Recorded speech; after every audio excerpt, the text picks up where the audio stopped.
Good morning and welcome. It is 11 o'clock. It is the third day of December, the third day of Jingle Jam, the third day of Vlogmas.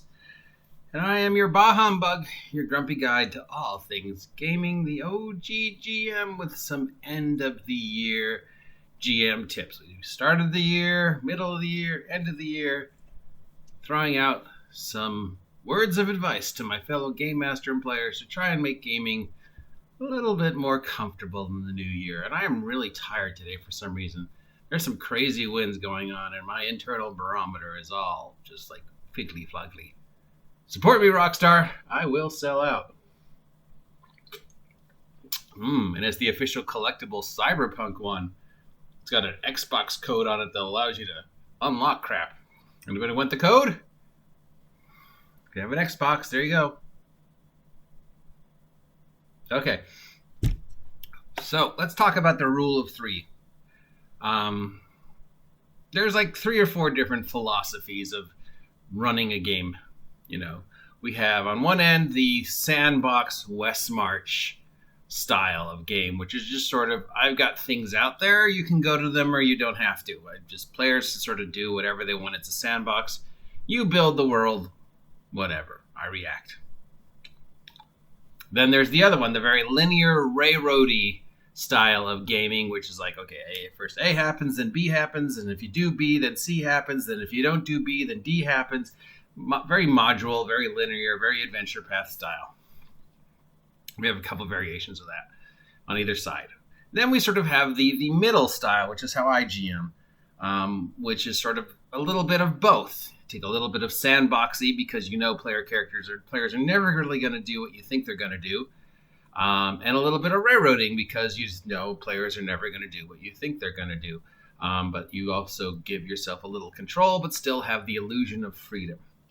Now, I came to this realization, this epiphany, after seeing both myself as a DM and seeing a fellow DM sort of fall apart and become very locked into, well, this has to happen the way I scripted it in the adventure, or the adventure just doesn't exist. And, just wasn't planned any other thing than what I had just written down. And when things happened that I didn't expect, I wasn't prepared for them, and I just sort of fell apart and table flipped. And I also saw that in another DM who had a very specific set of things that he wanted to happen, and when the player characters were sort of went a different way, he kind of fell apart and table flipped because he didn't know what he had planned next. Which basically brings me to the conclusion of my rule of 3. And the rule of 3 basically is whether you're running a 1-hour game or a 9-hour game, and you're like running a module or you're running something you wrote yourself or whatever, basically, unless this is a one-shot, and even if it is a one-shot, there's kind of like 3 things that have to happen per adventure. Whether it be a one-shot, whether it be a campaign, whether it be 2 or 3 weeks that you've broken up for a module or an adventure pot. Every game, whether it be 1 hour or 3 hours or 9 hours, there's like 3 things that have to happen to move the story to the next part. So a perfect example is Star Wars. Okay? Now, Star Wars doesn't really start till Luke's uncle buys the droids.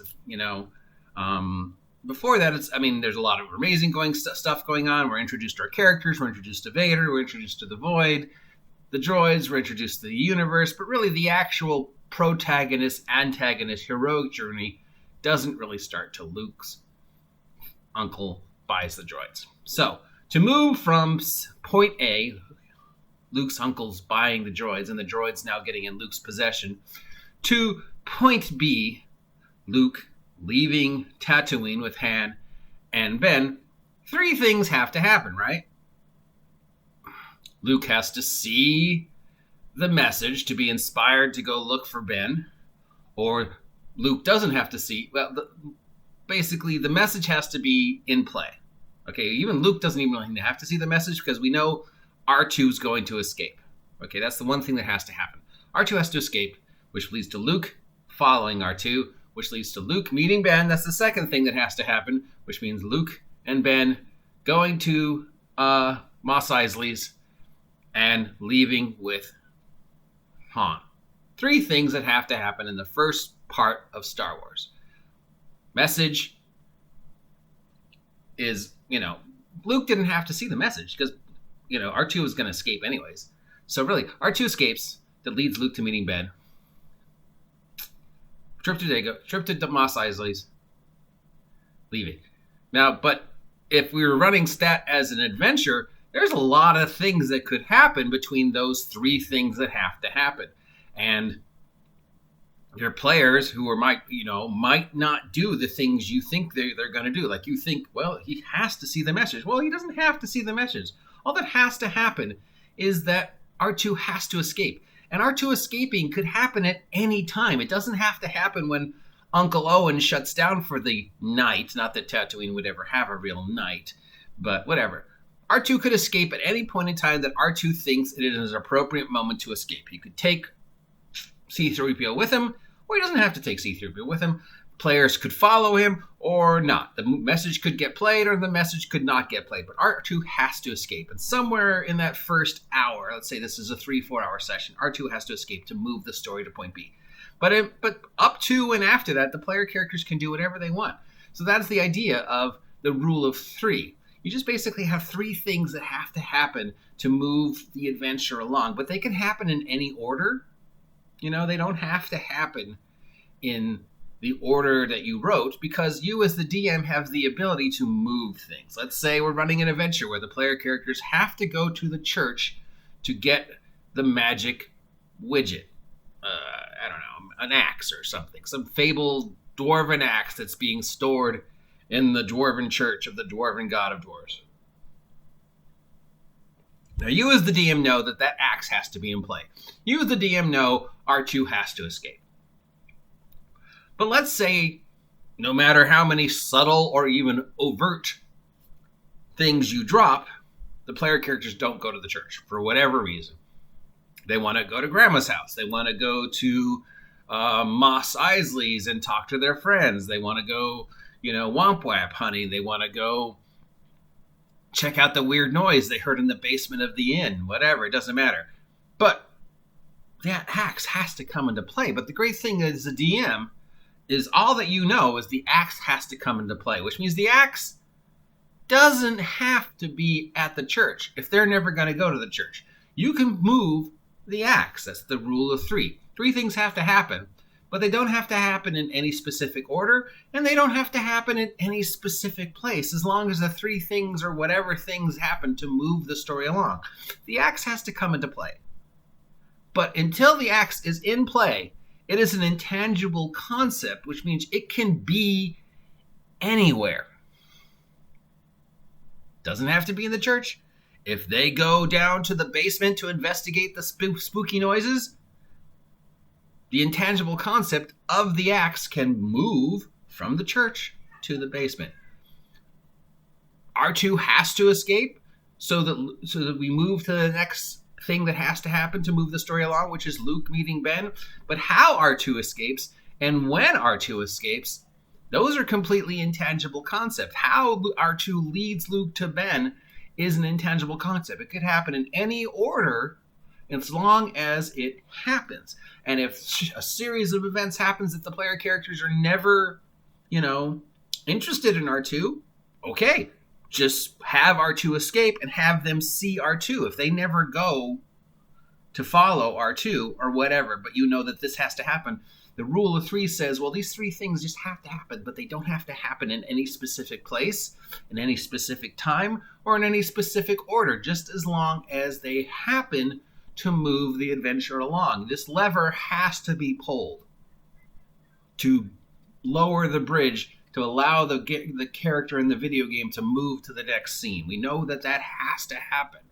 But how it happens, when it happens, where it happens is completely nebulous until it happens. You as the DM do not have to get locked into they have to go to the church and they have to get the axe.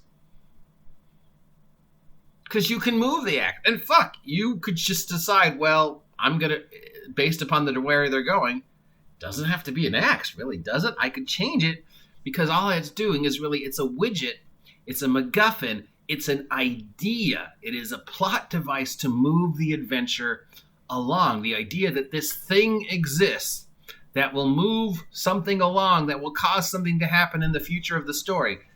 And, well, the adventure says it's an axe, but I could change that to my father's lightsaber. See? And whatever. So to reiterate, to avoid getting locked into that frustration of programming yourself that something has to happen in a specific way for my mention to move forward, and then when the players don't do that something, you get just so like, is to just remember, as long as it happens, doesn't matter how it happens, when it happens, or where it happens, because really there's just a few things that have to happen at some point to move the adventure from A to B, to get Luke from the moisture farm to Mos Eisley's. There's just a couple things that have to happen to get the axe into the player character's hands so that they go after the bad guy. There's just a couple things that have to happen. Everything else is completely the sandboxy shit, the stuff that the player characters love, you know? The exploring backstories, the exploring the world, the getting to do the illusion of getting to do things that they think they want to do, like go check out that spooky noise in the basement, or go to Mos Eisley's and trade Wompwets with my friends, or, you know, whatever.